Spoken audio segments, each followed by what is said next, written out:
Hi, I'm Catherine Costa from TrueNorthArts.com, and this is a bonus video for the full moon in Leo. Why a bonus video? Well, the Leo in me is super excited to share with you what I got in the mail, this oracle deck called the Oracle of the Radiant Sun. Now, us Leos, we are ruled by the sun, and so you can see why I'm all energized. It's so perfect for this lunation. This deck is rooted in astrology. Another reason why I'm excited, because I love making connections between astrology, tarot, oracles. I can't wait for you to see these cards. But before we jump into that, I want you to know that this reading was originally done for a client of mine, and the themes that emerged couldn't be more perfect. We could all use them, and that's why I'm sharing it with you. You see, the full moon shines a light on those shadow areas. And the shadow areas in this reading are things that we can all learn from. Because one moment or another, when you put yourself out there to do something new, or you're feeling vulnerable because you're working on a project that's near and dear to your heart, that's what's showing up in this reading. And the sun is here to say, hey, do what energizes you, lean into joy. And the Leo's message is asking you, how can you make it fun? All right, so without further ado, but wait, there's more. If you go over to my blog post after you watch this video, I put together a table that lists every zodiac sign, and I make correspondences to what energizes that sign as well as where you naturally shine. So much fun to look at that. You can look it up for yourself and those other people around you, so that way you can all just have more joy and play in your life. Okay, so let's go take a look at that reading and these beautiful new cards. I've arranged these cards in the classic Celtic cross spread. Let's take a look at the first card. At the heart of this reading, we have this card, which is the sun sign in Taurus, and the keyword is acquisition. When I think of the word acquisition, my mind initially goes to the publishing world. And having published the Mandala guidebook with a traditional publisher, the acquisition process is when the publisher formally takes on a book project. And it's a really exciting moment because you get the contract from the publisher. Well, for us, in a personal sense, an acquisition can be when we acquire or we're making a formal commitment.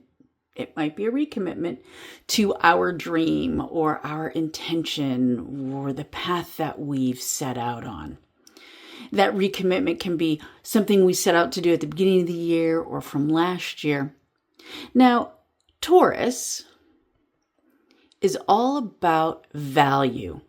Now, the Taurus typically is very slow and steady to make decisions, to work through a process.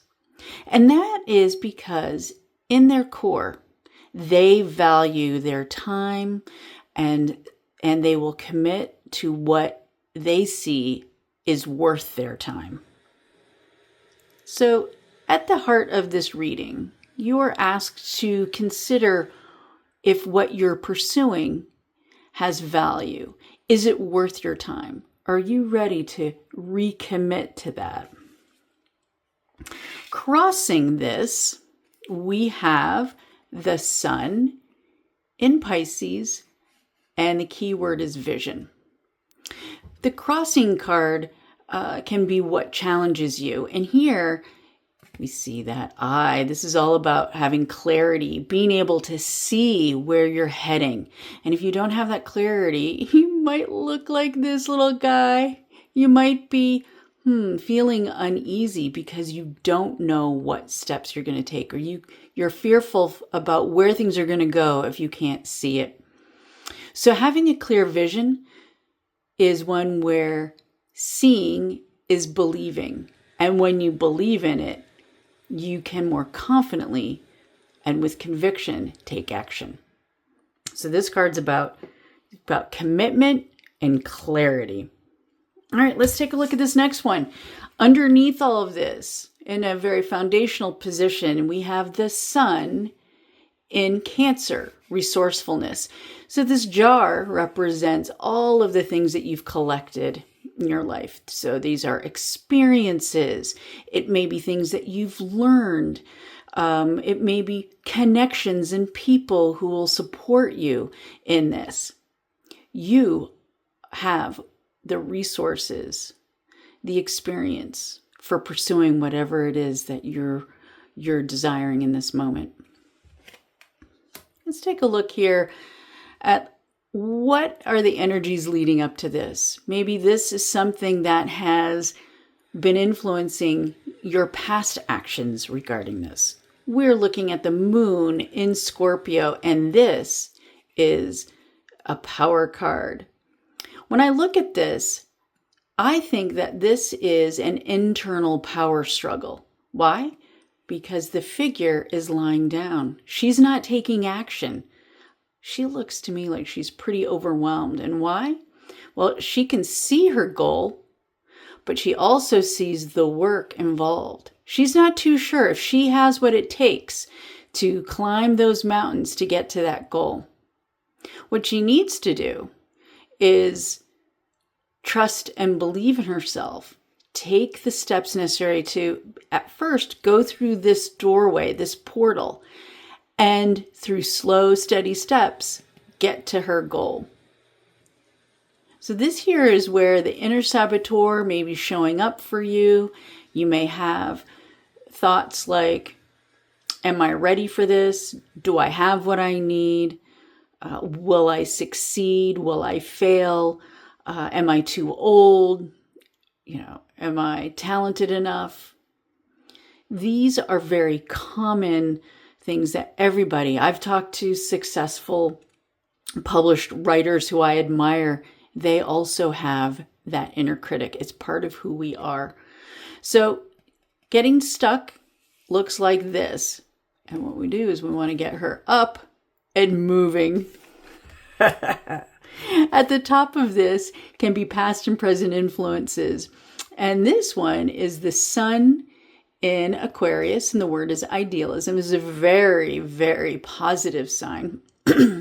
What I'm seeing here is a woman on a donkey who is getting a ride. She's being supported by this beast of burden. She's not carrying all of the burden herself. You'll see that I have these little stickers on here. That's because YouTube is very sensitive to imagery that shows body parts. So I've got them covered here for that. So that explains that. So here she is riding along, and she's being led by a muse, a pan-like figure who's playing a pan flute. And I see this as a muse, as inspiration. And then above, this is Aquarius. Aquarius is the water bearer. And that's a great symbol that represents what we're looking at here. So in terms of a reading like this is very optimistic, very positive. It's showing that you have inspiration and creative inspiration available to you at any time when you open your heart. Now, moving on to what's coming up for you. Mars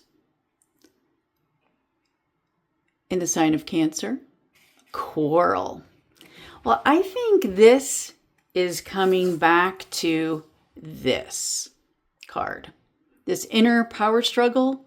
This is telling me that if you're not doing the work of confronting this and facing it head on, if you keep ignoring that inner critic, you're going to get immobilized. You need to come to terms, right? Instead of pulling on this ring, it's about sharing, right? So to me, this is about learning how to keep going, keep taking steps with your project, and not letting that internal conflict get in the way. Because it's just part of who we are. It's part of everybody. And we're going to talk a little more about that in a moment.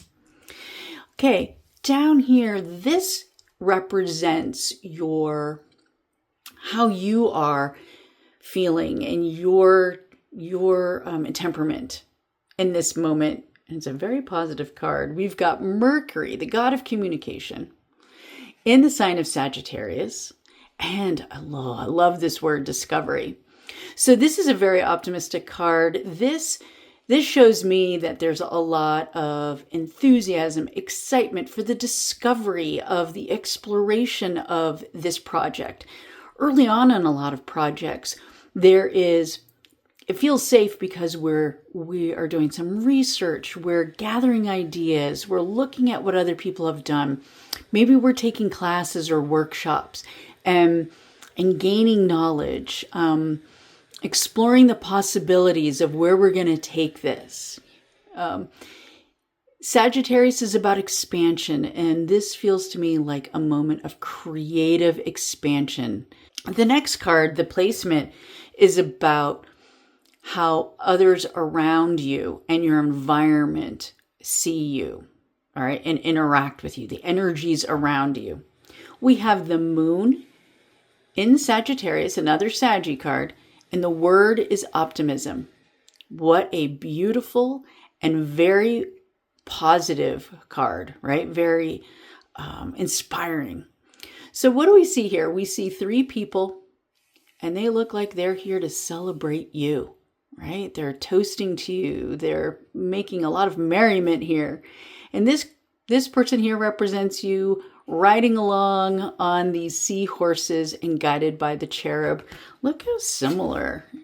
Like, look at that. So these are echoing. I really feel that these are, again, a very solid, positive aspect to this reading. So even though there are some challenges internally, people around you are celebrating you. People around you believe in you, probably more than you believe in yourself. This is an indicator that you've got people that you can lean on whenever you have those self-doubts. You are not alone on this journey. Moving on to this, we have another beautiful card. This one is the sun in Libra. The word is harmony. Look at how gorgeous that is. This placement is about your hopes and fears.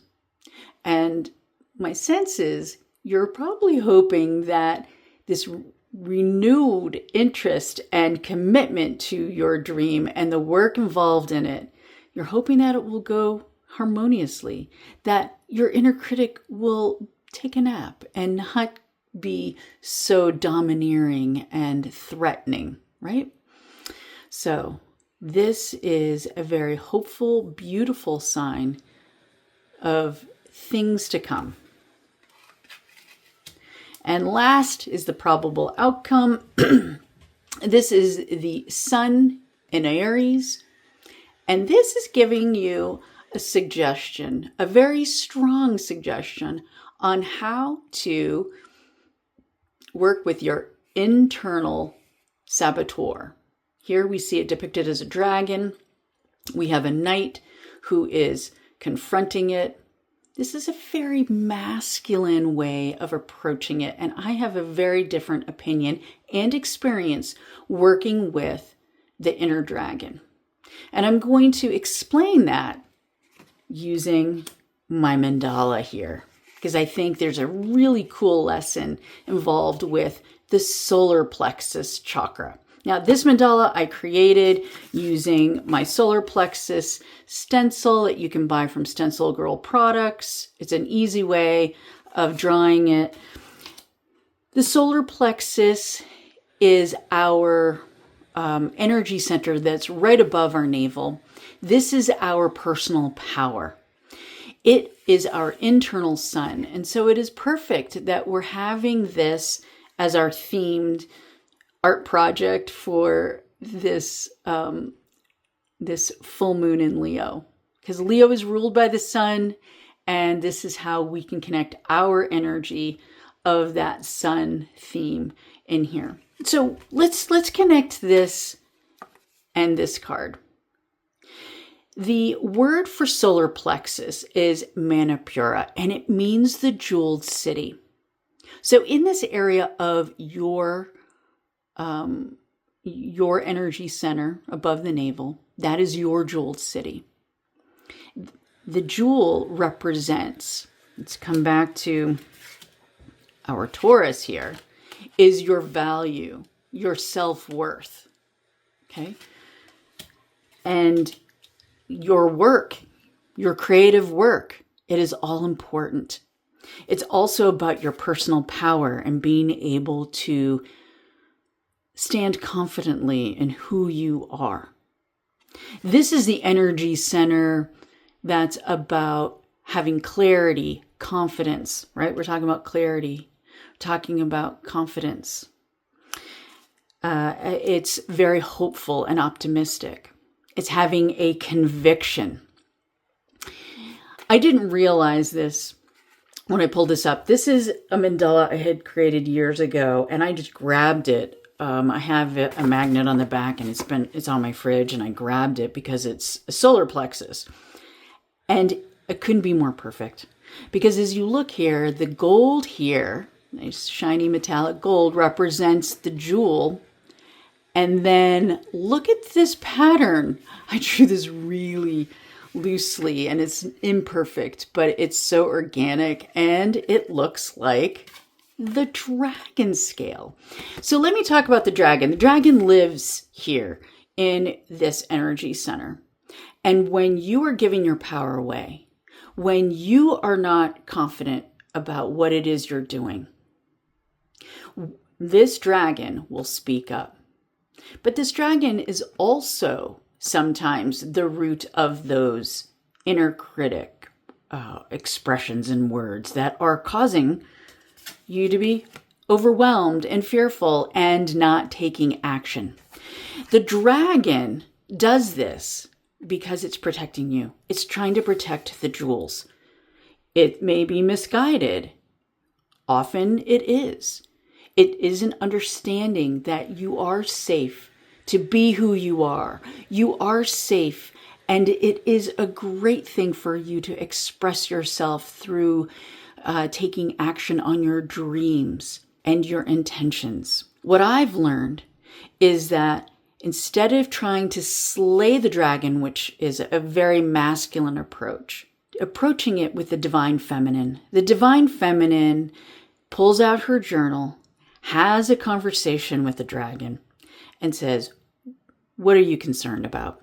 Why are you scaring me with these words? And I did that for myself years ago. It's not to say that the dragon doesn't reappear from time to time, but I have a better relationship with it. The relationship is found in this card here. Creating a relationship that's harmonious, understanding the root of those fears, and then reassure the dragon that you're safe, that your higher self can speak to this dragon and say, let's come to an understanding. My dragon calms down when I say, hey, let's just try this out. Let's take one small step that's not a big commitment, so it's pretty safe. And I think when the dragon feels safe, your inner dragon, then you're able to take the next visible step. And small steps will get you up these mountains and to your dream. All right, so here is your bonus reading for the Leo full moon. I hope it has you inspired. If you're watching this video before February 1st, I still have openings. You can still register for my online Leo full moon retreat. So go check that out over at truenortharts.com. Thanks for being here.